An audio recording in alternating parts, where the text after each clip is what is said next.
Halo guys, kembali lagi di Lang Film. Gimana nih kabar kalian semua? Semoga baik-baik aja ya. Terus udah berapa jam nih main HP-nya? Gak apa-apa, lanjutin aja karena di video kali ini saya akan kembali membahas sebuah alur dari film yang kali ini berjudul The 33. Sebuah film bergenre drama bencana survival biografi Amerika Chili yang dirilis pada tahun 2015 dan disutradarai oleh Patricia Rigen. Film ini diangkat dari kisah nyata kecelakaan pertambangan pada tahun 2010 di Chili, di mana 33 orang penambang terperangkap di sebuah pertambangan dengan kedalaman lebih dari 600 meter. Oke, sebelum ke alur ceritanya, seperti biasa silahkan ambil posisi rebahan serileks mungkin dan ini dia alurnya.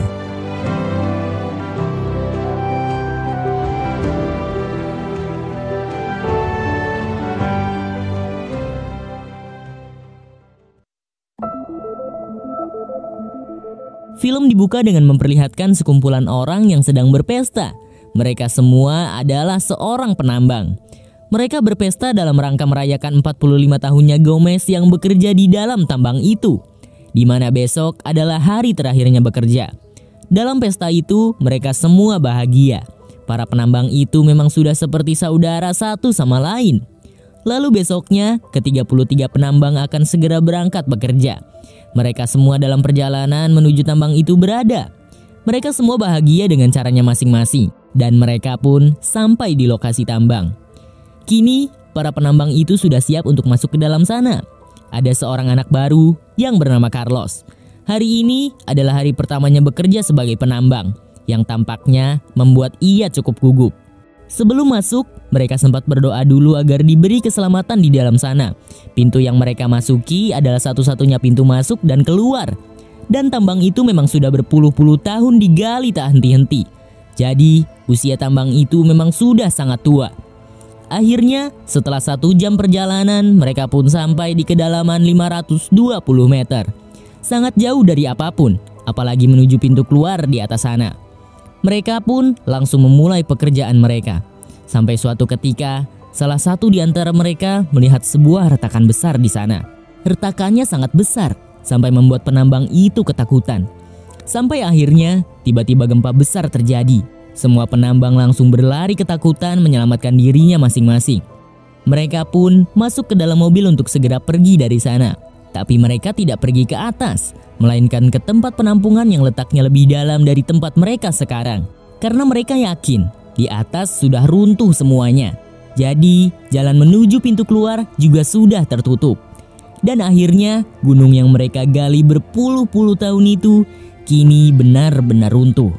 Mereka semua selamat meskipun sebagian dari mereka ada yang terluka berat. Kemudian salah satu dari mereka melihat sesuatu. Nama penambang itu adalah Mario. Di depan Mario ada sebuah batu yang begitu besar menutupi jalan keluar satu-satunya.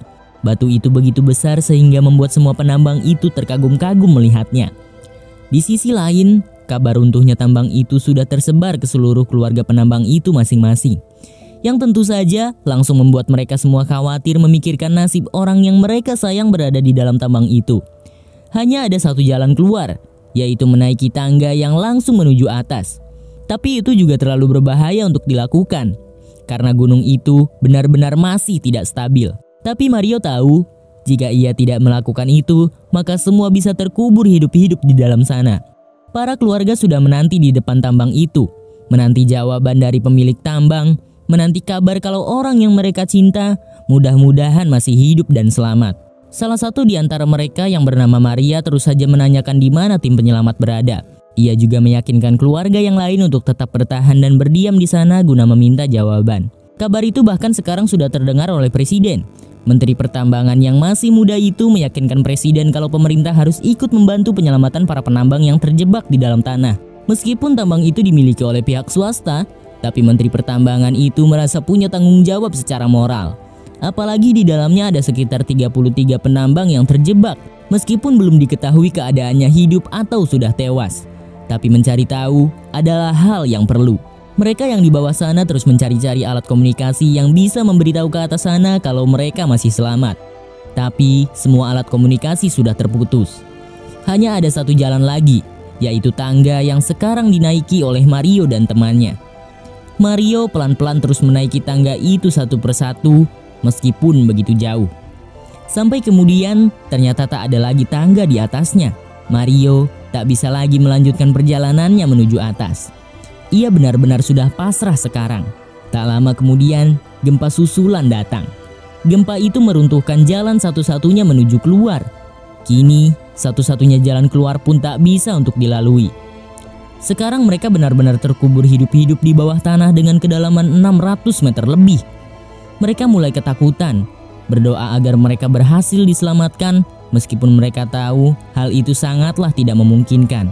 Karena mereka menilai perusahaan itu tidak akan mau mengeluarkan jutaan dolar untuk menyelamatkan mereka dari bawah sana.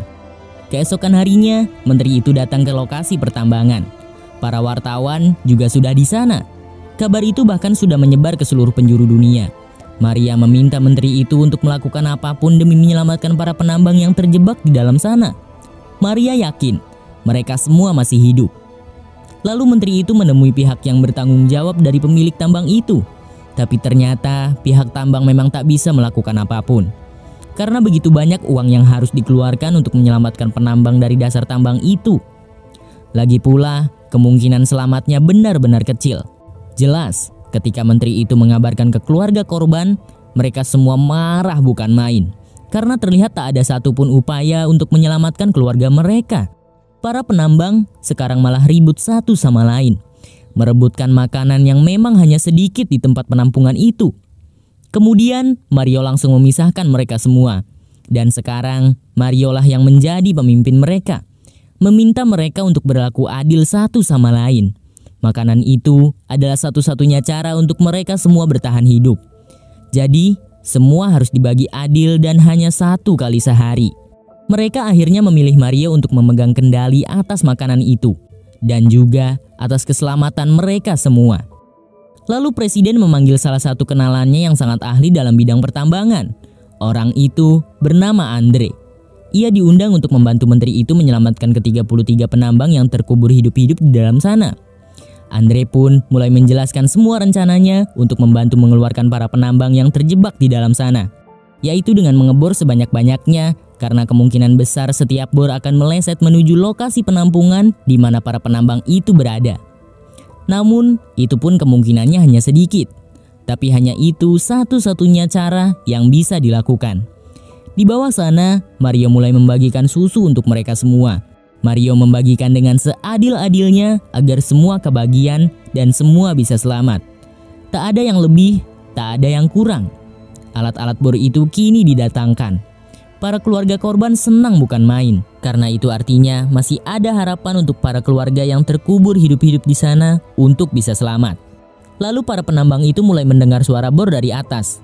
Itu adalah suara harapan yang membuat mereka semua kembali merasa hidup. Untuk para keluarga korban yang menunggu di depan gerbang, sang menteri itu memberi mereka fasilitas. Di sana dibuatkan ruang makan, ruang menginap, tempat belajar untuk anak-anak, sampai ruang kesehatan. Semua itu sang menteri berikan semata-mata untuk membuat keluarga korban setidaknya di tempat yang aman, selagi menunggu orang-orang yang mereka sayang berhasil diselamatkan. Sejak 8 hari mereka terjebak di bawah sana, sekarang makanan pun tersisa tinggal sedikit. Mario membagikan itu sedikit demi sedikit agar ke-33 orang penambang itu bisa terus bertahan hidup. Sampai akhirnya suara bor terdengar jelas di atas mereka. Mereka semangat bukan main. Mereka bahagia karena sebentar lagi mereka akan kembali melihat sinar matahari. Tapi bor itu seperti tak mengarah kepada mereka. Suaranya malah terdengar seperti melesat jauh dari lokasi mereka. Hal yang sudah diperkirakan Andre sejak awal. Andre pun mulai merasa putus asa. Rasanya memang sangat mustahil menyelamatkan ke-33 penambang dari bawah sana. Ditambah lagi, para penambang itu sedang kelaparan sekarang. Para korban pun merasa memang semuanya sudah berakhir.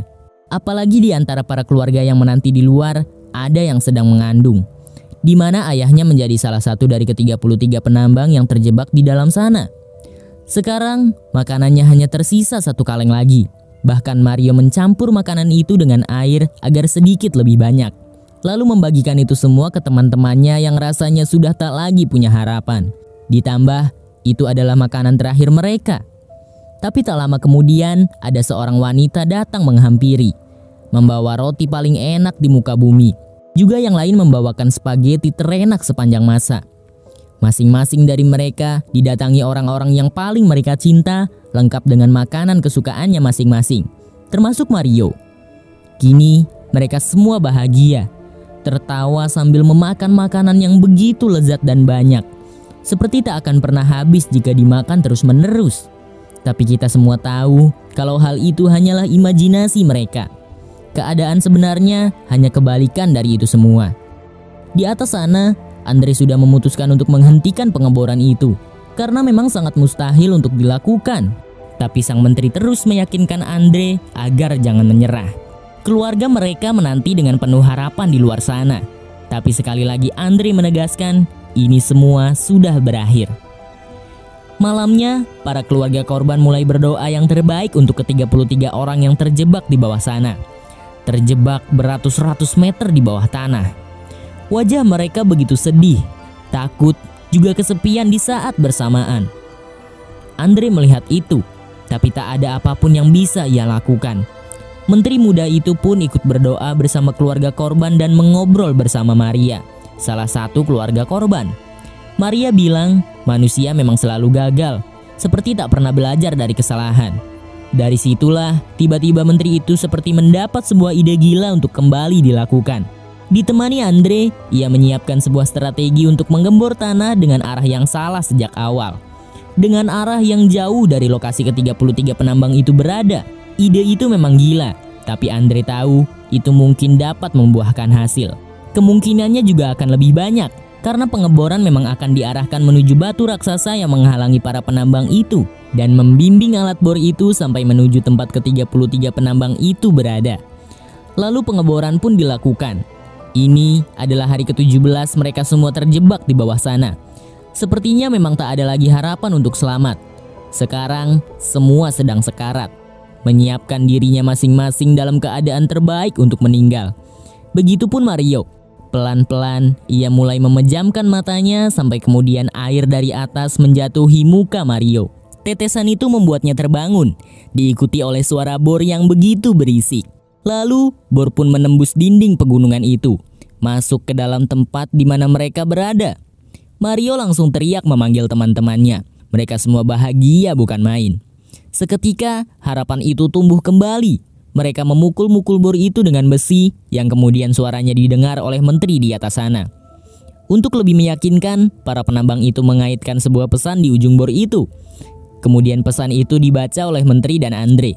Usaha mereka akhirnya membuahkan hasil. Bahkan pesan dari penambang itu dibacakan langsung oleh presiden kepada para keluarga korban. Surat itu berisi berita bahwa mereka semua masih hidup di bawah sana. Tentunya hal itu membuat keluarga korban senang bukan main. Mereka semua menangis dalam bahagia. Kabar bahagia itu sekarang tersebar ke seluruh dunia. Diberitakan terus-menerus tanpa henti dari berbagai negara. Para penambang itu sekarang bisa mendapatkan perlengkapan dari atas menggunakan bor itu. Semuanya. Bahkan sekarang mereka bisa menyapa keluarga mereka melalui handycam yang diberi dari atas. Tapi mereka memang belum bisa diselamatkan. Butuh bor yang lebih besar untuk mengeluarkan mereka dari sana. Tentunya hal itu membutuhkan waktu berbulan-bulan. Ditambah gunung itu memang sedang tidak stabil. Jadi sangat beresiko untuk mengebor dengan kecepatan penuh karena ditakutkan akan meruntuhkan pegunungan itu dan mengubur mereka hidup-hidup di sana. Sudah 50 hari mereka terjebak di sana dan petugas penyelamatan terus melakukan proses penyelamatan yang begitu sulit. Hari demi hari, bahkan alat bor patah karena tak kuat menembus batu yang begitu besar. Bahkan para petugas pun sebenarnya sudah sangat kelelahan, termasuk sang menteri. Tapi keluarganya menanti dengan setia di depan gerbang, yang akhirnya diperbolehkan masuk oleh sang menteri. Ternyata selama ini bor besar itu terhalang oleh besi penahan yang tentu saja tak akan bisa ditembus. Akhirnya, para penambang itu memutuskan untuk mengebom besi itu agar hancur, meskipun itu sangat beresiko. Tapi itulah satu-satunya cara agar bor itu bisa masuk ke dalam. Akhirnya, para penambang itu mengebom besi itu, dan bor itu akhirnya berhasil masuk ke dalam. Kapsul pun dimasukkan untuk mengeluarkan mereka satu persatu. Yang jelas saja begitu dinantikan oleh ke-33 penambang yang terjebak di dalam sana. Akhirnya, pada hari ke-69, mereka semua berhasil diselamatkan satu persatu, memeluk keluarganya masing-masing yang setia menanti mereka.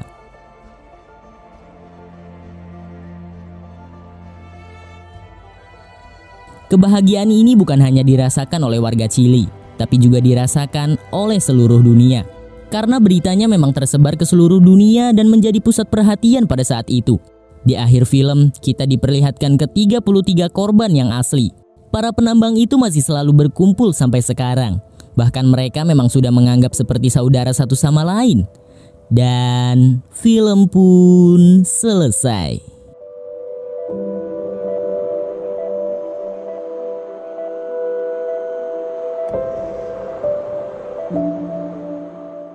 Itulah alur cerita dari film The 33. Saya tertarik buat bahas film ini karena ceritanya diangkat dari kisah nyata.